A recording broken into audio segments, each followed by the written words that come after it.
Welcome back to the show. Here we are this week. We're in the studio and we got a new special guest on hand. It's going to be Best Daddy, the GM of the Chiefs. He's going to talk about how things have improved down in KC since he's took over the reins and pretty much how he likes to leave a little Vaseline behind for those that he deals with. And what's that, Best Daddy? Got a question? Yeah, this is pretty embarrassing, but do you have a stool that I could stand on versus sitting in this chair? Because I can't reach the mic if I'm sitting in this chair. Michelle, can you give Best Daddy a booster chair? He's having some technical difficulties trying to reach the mic from the chair. He might stand on that. Thank you. Wow, that's so much better. I can actually see everybody now and talk directly into the mic. Okay, let's get started. Let's go ahead and get the elephant out of the room. Last year, you guys had a trade with the Falcons, and you pretty much robbed them of their talent and left them in cap hell. How did you convince them, and what was your goal going into that trade? Yeah, that was really some of my best work so far. We're pretty proud of that trade. We feel like we got everything we wanted, and we really didn't give up too much. We were already going to cut Matt Castle. We were happy with his performance, and as you can see, they traded him the following season. It took about 5 minutes to convince him that cap hits are good and Matt Castle's better than Matt Ryan, and we were doing him a favor, and that he owed us one in the future. He agreed to it, and we pretty much sealed the deal. We called a press conference right away. We didn't want him to back out, and we got pretty much everything we wanted and then some. Well, looking back, it's pretty easy to see how you guys made the playoffs. You raped a few teams, you took their best players, you had the easiest schedule in NFL, and somehow you got lucky enough to get by the Raiders, which I do think was a better team last year. They had Terrell Pryor at quarterback, and they still went 2-0 against your stacked defense. What are your thoughts on this season, and how are you going to get by the Raiders this year? Yeah, there's no denying the Raiders are a better team, and that it starts with their coaching, and that dates back to our college days. He's at Ole Miss. I'm at South Carolina Gamecocks. I love my Cocks. We go into that game thinking it should be, a 40, 50-point blowout, and what happens? We get 6 yards of total offense. We lose the game 12-0, and I was so ready to quit, but the team begged me, hey, stay on for another week. So what do? We play the Auburn Tigers the following week. We get 60 yards of total offense, and we lose 28-0. I quit the next day, and I went to the pros. A year later, what the hell happens? The little bastard follows me to my own division and takes over the Raiders. I can't get away from the guy. I told the NFL I had to go on vacation, so they had to just flip a coin to see who won. Hey, I figured that was our best chance to win because I have no chance of beating him on a game day. His game plans are so confusing. I have no idea what's going on. And hey, we got the win, and now we're moving past that. We're probably going to do that again in our second game, but I'm really trying to get a new job elsewhere because I'm trying to get away from this division. I can't really handle anything that he has as far as coaching goes, and I'm afraid that my team's going to they're going to give up on me, and I'm in a really bad place right now. I need a moment, please. Yeah, no problem. Take your time, little guy. When you feel composed, we'll get back to the interview. In the meantime, I'm just going to ask you a question about a particular linebacker that was on your team last year. You cut him about 30 times during the season.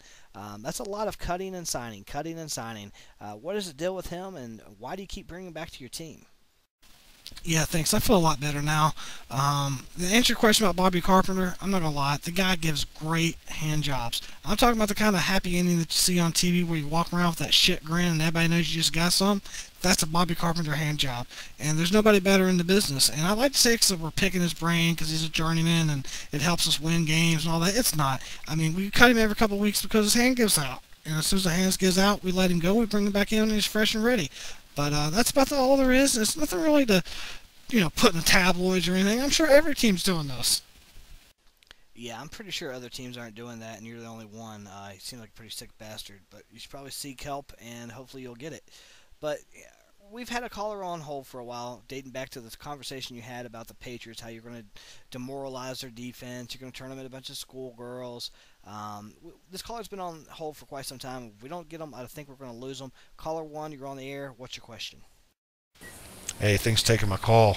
Long-time listener, big-time fan. My name's Teddy. I'm the best friend of Matt Schaub. I'm here at the hospital with him and his wife. We're just trying to show him a little bit of moral support. Right now, he'd love to be able to talk to you, but he's so juiced up on morphine right now, he couldn't get out more than a syllable. But I did promise him that I would relay a message to the Chiefs GM. Do not underestimate the Patriots defense.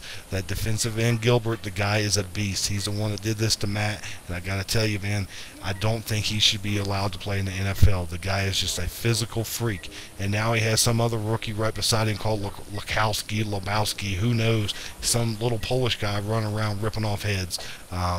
if you think that this defense is just going to turn into a bunch of schoolgirls, I think you're in for it, and you might want to go ahead and look into some medical facilities for your own players, because I think you're going to have a rude awakening. As soon as the kickoff starts, you're going to find out that your players are going to be on the sidelines moaning and begging for mercy, and I don't think they're going to give you any. Peace. Hey, Teddy, thanks for taking the time to call in, and please send our condolences to Matt for the season, and we hope he has a quick recovery and comes back next year strong. Although, after watching that hit, I don't think it's going to happen. I think he's going to be damaged goods, but hey, we're still fans of the guy, even though he went to UVA. We got another caller calling in. Let's see who it is. Caller, what is your question? Hey, thank you for taking the call. I hate to use this as a method to get a hold of Best Daddy, but buddy, I've been leaving you messages all the time, man. You will not return my calls. I don't know what's going on, but you want to pay for these sheep. They do not walk right. We rented you out 2 sheep on that lake house, and when we picked up those sheep, they didn't walk right. It's been 4 weeks, Best Daddy, and they still ain't walking right. Now, if you think you can just go out and get these sheep and from anybody with the kind of quality asses we provide, you're mistaken, boy. But if you ain't gonna pay us a little bit more, a little extra for the effort we having to put in to fix these sheep, we ain't gonna rent to you no more. So I want to know right now, you gonna cut me a check today? Yeah, I'm not really sure who you are, Jimmy, but I'm pretty sure if I ever did anything like that, I would have enough respect to send a check. Sometimes the mail runs late, you know what I'm saying? So maybe it comes today, maybe it comes tomorrow, and like I said, that's if I did something like that.